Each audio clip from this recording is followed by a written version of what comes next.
meus seguidores, como vocês estão? Hoje eu vim contar a história da máquina de costura e como ela foi extremamente controversa. Como vocês sabem, antigamente as roupas eram todas feitas manualmente por várias pessoas, ou seja, demorava dias ou meses dependendo da roupa, e a produção era muito lenta. Então, visando aumentar isso, melhorar, agilizar tudo mais, perto da Revolução Industrial começou a realmente se pensar em uma máquina de costura. Em 1775 que se viu a primeira patente de algo que parecia com uma máquina de costura, mas era só a patente, nunca realmente chegou a ter registros do projeto ou mesmo de ter sido efetuado. Mas nessa época já existiam máquinas que faziam os tecidos, você não precisava mais ficar em um tear manual. Em 1830, Barthélemy Monnier, acho que é assim que se fala, não sei, era um alfaiate francês. Ele patenteou uma máquina que realmente funcionava. Porém, após ele ter patenteado essa ideia e ela ter sido comprovada que funcionava, fazendo ele ganhar vários prêmios em diversas feiras e tudo mais, os costureiros e outros alfaiates se revoltaram, porque para eles, se surgisse uma máquina que conseguisse fazer o trabalho deles, eles seriam substituídos e se tornariam inúteis. Eles não tinham parado para pensar que eles poderiam manusear essa máquina.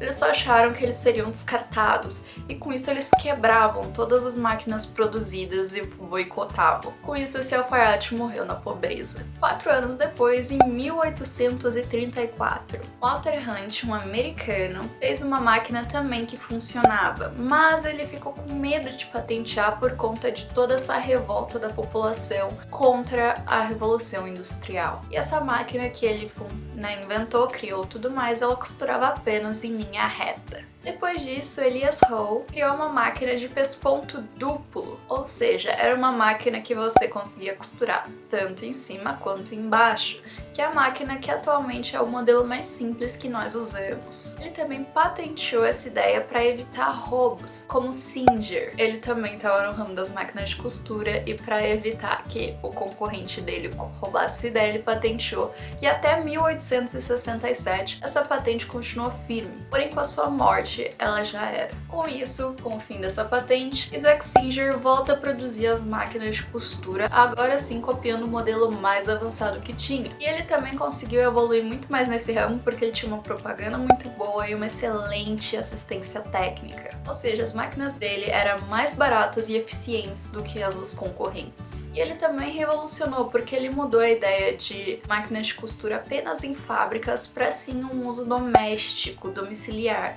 que são as máquinas hoje em dia que a gente conhece como portáteis, que realmente você não precisa de uma mesa fixa para ela não é industrial, você consegue costurar em qualquer lugar. Ou seja, ele conseguiu aproximar o produto dele com o consumidor final, assim você não dependia mais de uma costureira no meio disso, você mesmo podia se tornar essa pessoa. Algo que ele também fez que revolucionou muito foi que ele parcelava as máquinas, ou seja, como era algo, mesmo que mais barato comparado aos concorrentes, ainda era caro para a época, era uma nova tecnologia. Então você pagava mensalmente uma parcela da sua máquina. Depois, ao longo desses anos que se seguiram, teve diversas patentes com pequenos aprimoramentos. Ou seja, se você inventava uma coisinha só que poderia melhorar 1% da máquina, você já ia lá e patenteava. Com isso aconteceu uma guerra nos tribunais, porque as pessoas acusavam umas às outras de terem roubado a ideia ou de não terem pagado por essa ideia. Em 1858, a primeira loja da Singer veio ao Brasil e começou a vender as máquinas por um preço mais barato. Porém, mais ou menos nessa mesma época, os principais produtores de máquinas de costura se uniram em um cartel nos Estados Unidos. Entre eles estava a Singer, Wheeler Wilson, Grover Baker, que eram os principais nomes da época em máquinas de costura. Com isso, eles tinham o monopólio e eles comandavam os preços, a qualidade e as patentes de todas as máquinas, impedindo que novas pessoas entrassem nesse ramo, porque eles queriam manipular a fabricação dessas máquinas. Ou seja, a cada máquina fabricada deveria se pagar aos participantes desse grupo,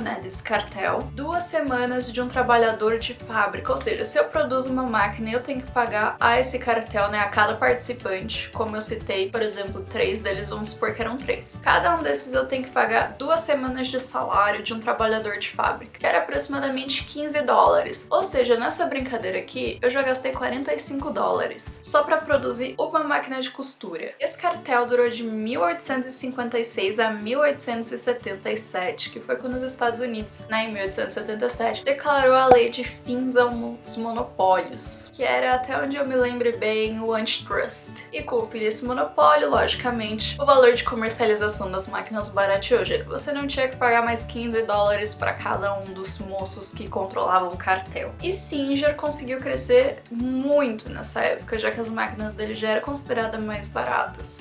E ele conseguiu 75% do controle do mercado. Ou seja, atualmente, como a gente sabe, máquina de costura é algo essencial. A gente acha muito estranho quando a pessoa costura 100% à mão, porque demora muito tempo e é um trabalho também extremamente caro. No começo de toda essa história, as costureiras tinham medo de serem substituídas e elas boicotavam de qualquer maneira, quebrando todas as máquinas, como também no início da Revolução Industrial. Também no início eram só para indústrias, não era para uso doméstico, então se você era uma costureira, na sua casa você não poderia comprar uma máquina. Tinha que ser dentro de alguma indústria ou de algum local comercial. Depois disso foi mais popularizando até virar hoje em dia, onde qualquer um que quiser pode ter uma máquina em casa e inventar suas coisas à vontade. Você não precisa ter uma formação de costureira para isso, você pode só se aventurar. Então a gente saiu de algo que todo mundo tinha medo para algo para aumentar os lucros e a produção das pessoas. É uma história extremamente extensa, tem muitos detalhes. Eu acho interessante ver hoje em dia a facilidade que a gente tem de adquirir esse produto e o quanto de luta foi para conseguir a popularidade dele. Facilita muito a nossa vida, com toda e absoluta certeza. Tem máquinas para 1 bilhão de pontos diferentes, até para bordado, e hoje em dia elas estão cada vez mais tecnológicas. Tem até algumas máquinas que não precisam de nenhuma força manual, ou seja, elas conseguem operar 100% automatizadas. Eu espero que vocês tenham gostado. Qualquer dúvida, deixe aqui nos comentários. Lembra de deixar um like aqui no vídeo se você gostou do conteúdo e achou interessante. E se inscreve também aqui no canal, por favor. Ajuda a incentivar muito o meu trabalho. De qualquer maneira, vocês sabem, né? Já virou praxe. Me segue lá no Instagram, que eu sempre comento os temas de vídeo lá e pergunto as coisas pra vocês. Combinado? Um beijão e até a próxima!